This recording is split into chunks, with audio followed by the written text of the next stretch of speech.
Jalqabarratti akkana jechuudhaan eegallaa kabajamtoota furdatoota keenya qophiin kun qophii maalii jechuu dandeessan jechaadha. Qophii maalii akka ta'e gara qixxee keessatti kan isinitti himnu ta'a jechaadha. Jalqabarratti nama tokkotu Suudi Arabiyaa irraa akkana jechuudha. An kan jiraadhu Suudi Arabiyaa Riyaad dhalattuu Harargee Bahaa aanaa Jaarsoo laga Mixee Araddaa Odaa Muudaa warra Alii achitti dhaladhee maqaan kiyya Daaboo Muusaa Ahmad an ummaatiyyaa Shabo Hassan Ali abbaa kiyya rabbi isaanii haa araaramu obboleessa kiyya Adam Muusaa Roraas Muusaa Ibrahim Muusaa obboleetti tiyya qaalii an of caala jaaladhu Hamdiyaa Muusaa baga geesse jechuun barbaada. Daaboo Muusaati dhaamsa kan kee kunoo geessinee jirra jechaadha. Haaluma kanaan Daaboo Muusaa ummata muslimaa addunyaa kan irra jirtaniin baga ittiin isin gahee Eid Mubaarak jettee jirti. Kunoo nus Daaboo ergaa kee fudhannee haala kanaan ergaa kan kee ummata kan kee biraan sii geennee jirra. Assalamu alaikum warahmatullahi wabarakatuh jechuudhaan eegale namni xalayaan barreesse kun jirtanii nagaa fayyaadha maqaan koo Bahar Jibril Muhammad Badhaasoo jedhama kan itti dhaladhee Baha Oromiyaa Harargee Bahaa aanaa Haroomayaa Araddaa Caalaa Goobbee ganda Sirbaatti kan jiraadhu Suud Arabiyaa magaalaa Riyaadirraa jedha. Namni an baga ittiin isiniin gahe jechuun barbaadu yuutuubaroota Oromoo Yaman hunda baga ittiin isin gahe jechuun barbaada.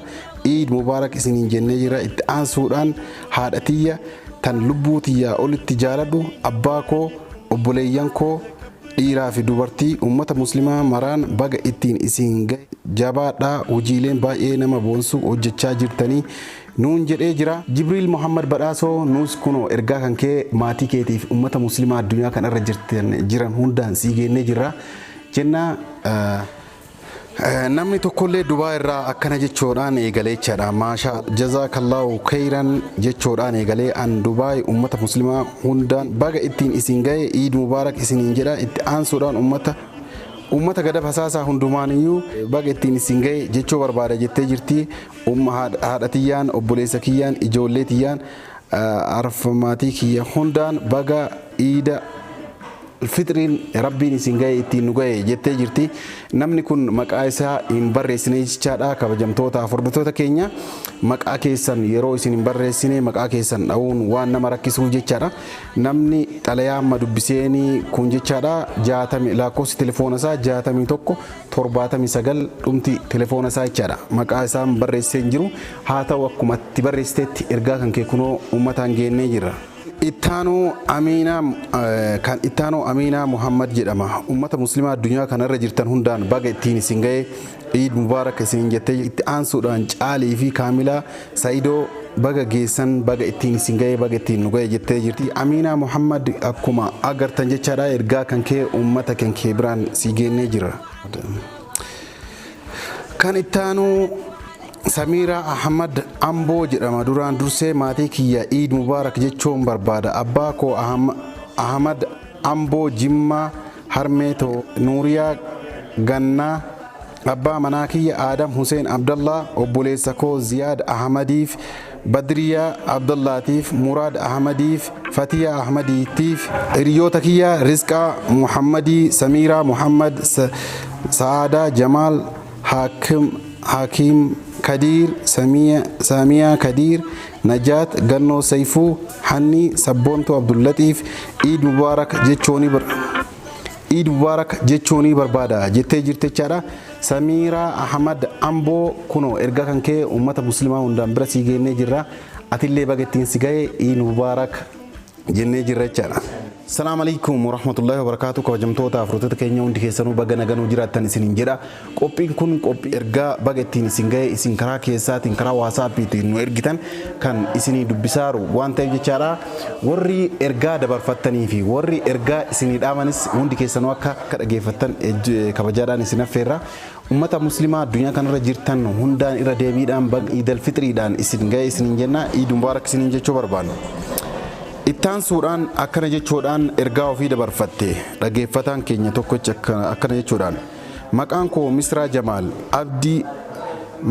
Misraa Jamaal Abdii Suud Arabiyaa irraa ergaan baga ittiin isin gahe maatii koo hundaaf harmeetoo Habiibaa Nashuubii fi abbaa koo Jamaal Abdii fi obboleeyyan koo hundaaf kan Oromiyaa Arsii Bahaa Aanaa Guunaa Ganda Taramoo Hulluuqaa jiraatan fi akkasumas abbaa manaa koo AY kan Arsii Bahaa Aanaa Collee jiraatuu fi obboleettii too Makkiyyaa Jamaal tan Qaxar jiraattu baga geessan Idil Fitriin baga ittiin isin gahe jettee jirti obboleettiin teennachaadha. Nus ergaa kan kee kana dabarsinee kunoo hordoftoota keenya biraa yookaan dhaggeeffattoota keenya biraan sii geennee jirra. Misraa Jamaal haaluma argitu kanaan jechaadha. Ummata muslimaa addunyaa kanarra jiruun akkumatti nuudhaan tettechaadha. Dhaamsa kan kee ummata biraan geennee jirra jechaadha. Kan ittaanu kam naga jirtanii abdii akkam dhaamsa baga rabbiin Ramadaana nagaan xumurre ittiin nu gahe maatii koo hundaa fi akkasumas ummata muslimaa hundaan ittiin isin gahe jechuun barbaadaa jechuudhaan eegaltee tokkoffaa abbaa manaa koo qaalii fi gaarii namaa Gammadaa Anshaa Sheekoo Eid Mubaarak siin jettee jirti. Bakka jireenya isaa Adaabbaa akkasumas ilmaan teenya Naanaatii Gammadaa onneetu Eid Mubaarak an haadha manaatee Madiinaa Turaa Abdii Eid Mubaarak isiniin jedhee jira. Akkasumas obboleeyyan koo qaqqaalii fi gaggaarii baga rabbiin Eid isin gahe Eid Mubaarak Umar Turaa Ayyuub Turaa Amaan Turaa Jamaal Turaa Abdurrahmaan Turaa Aliyyii Turaa haadha manaa isaatii fi ijoollee isaanii Eid Mubaarak. Iddoon jireenya isaanii Dodola Ganda Tulluu Alawaansoo Zinnaa Turaa Aliyyii Turaa haadha manaa isaaniitii fi ijoollee isaanii Eid Mubaarak jechuun eegalte jechaadha. Madiinaa Turaa namoota hedduun jechaadha kan Hadaabbatti argamanii kan Dodolatti Tulluu Alawaansootti argaman namoota hedduun baga ittiin ergaa baga ittiin sin gahee dabarfattee jirti. Namoonni siin barreessite hedduu waan ta'eef jechaadha hunda maqaa dha'uu hin dandeenyu. Namoota hedduu siin barreessite keessaa namoota muraasaan ergaa baga ittiin geettee si dabarsinee jirra siin jedha.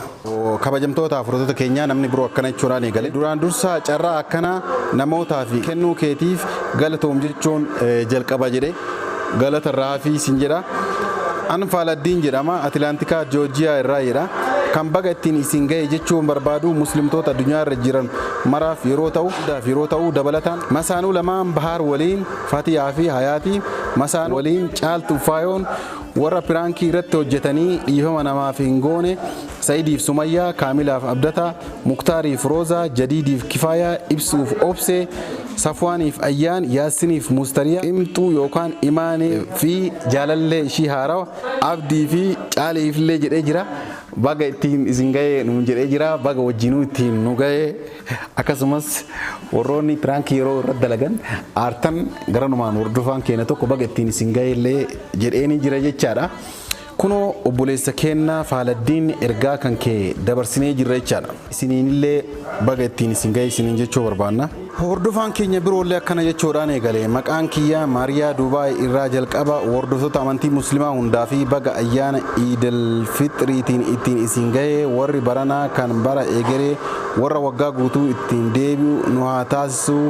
Itti aansee abbeerota tiyya kanneen biyya Ameerikaa jiraatan Amaan Haaji Usmaan akkasumas Mustafaa Haaji Usmaan maatii isaanii hunda waliin baga geessan jechuuniin barbaada. Akkasumas namni akkaan jaaladu ilma obboleessa kootii hunda irraa Ahmad Awwalii fi Jamaal Awwal Masri irraa Muhaddin Awwal akkasumas hiriyoota tiyya qaalii tan akkaan jaaladu waggaa dabre wajjin turre barana hireen addaan nufoo fageessite Roozaatu yookiin Muniiraa Sa'iid Itoophiyaa irraa baga Idil Fitri isiniin gahe naan jedhaaniin jettee jirti. Nuus ergaa kee fudhannee baga ittiin si gennee jirra jechaadha. Maryam Dubaay irraa tan ergaa nu ergite jechaadha. Ergaa kan kee haaluma argitu kanaan jechaadha.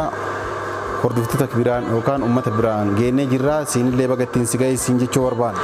Namni itti aanus maqaan kiyyaa Haakima Amaanoo jedhama. Bakka dhaloota Aanaa Gadab Hasaasatii bakki amma itti argamu Dubaay argama jettee jirti. Uummata muslimaa addunyaa kanarra jiru hundaan naa gahe jettee jirti. Kunoo ergaa kan kee gahee jira. Ergaa baga ittiin si gahe nama jechuun barbaadu tokkoffaa irratti nama akkaan kabajuu fi akkaan Abbaas Booraa baga geessee jaalatamaa koo anis yaada muraada koo guuteen si wajji soomuu abdiin qabaan inshaallah nama atti jaalattu kan siif barreesse Maatee Dubaay irraa sin jettee jirti. Kunoo ergaa kan keessii dabarsinee jirra. Ergaan itti aanus akkana jechuudhaan eegale kabajamtoota furdoota keenya. Maqaan koo Maryam Awwal Haaji Said jedhama. Biyyi Kuweet irraa jechaadha. Namni baga ittiin isin ga'e jechuun barbaadu obboleessa koo kan jaaladhu Mustafaa yookaan Diittaa Awwal kan jedhamu biyya Suudi Arabiyaatti kan argamu baga ittiin si ga'e nuun jedhanii lammaffaarratti obboleessa koo Muhammad Amiin Awwal achuma Suudi Arabiyaatti kan argamu haadhatoo Maryam Sultaanii fi abbaa koo Awwal Haaji Said arfaffaarratti hiriyoota tootan onnee irraa jaaladhu siifan yookaan maqaa Facebook asii biiftuu duumessi moo'ee shanaffaarratti Ustaaza Markaz Bilaal bin Raabaa fi barattoota isaanii hundaan baga iida fixriin rabbiin ittiin isin ga'ee ittiin nu ga'ee jedhanii jiran jechaadha. Kunoonuus haala kanaan Maryam Awwal Haaji Said ergaa kee dabarsinee jirra baga ittiin sillee ga'ee ittiin nullee ga'ee isiniin jedha. Kabajamtoota furdoota keenya namoota hedduutu ergaa baga ittiin isin ga'ee nu dabarsan namoota hedduu jechaadha. Namoota hedduu ergaa baga ittiin isin ga'ee nu dabarsan kanneen keessaa muraasa isinii dubbisuu dandeenyee jirra jechaadha. Namoonni tokko tokko jechaadha barreeffamni isaanii baay'ee nama dubbachuu waan hin danda'amneef osoo hin dubbisin irra dabree jira. Kanaaf warroonni ergaa karaa WhatsAppiitiin lakkoofsa kiyya viidiyoo asiin dura waraabe irraa argattanii karaa WhatsAppiitiin ergaa baga ittiin si ga'ee uummata muslimaa addunyaa kanarra jiru hunda nu dabarsi jettan kunoo ergaa keessan dabarsee jira isiniin jedha. Kabajamtootaa fi jaalattoota yaayyaa hoppundiyaan baga rabbiin iidal fixriin isin ga'ee isiniin jedha. Iid mubaarak isiniin jechuu barbaada. Anillee firoottan addunyaa kanarra jiraniin maqaa laakka'ee waan hin dandeenyeef jechaadha. Uummata biyyoota Afrikaa hunda jiran uummata muslimaa biyyoota Afrikaa hunda jiran Ameerikaa fi Awurooppaa akkasumas biyyoota Eeshiyaa biyyoota garaagaraa jirtan uummata muslimaa addunyaa kanarra jirtan hundaan baga rabbiin iidal fixriin isin ga'ee iid mubaarak isiniin jechuu barbaada. Ammas kabajamtoota furdoota keenya yaadni keessan nu ijaara waan ta'eef jechaadha. Yaada keessan nu gumaachuu hin dagatinaa isiniin jenna.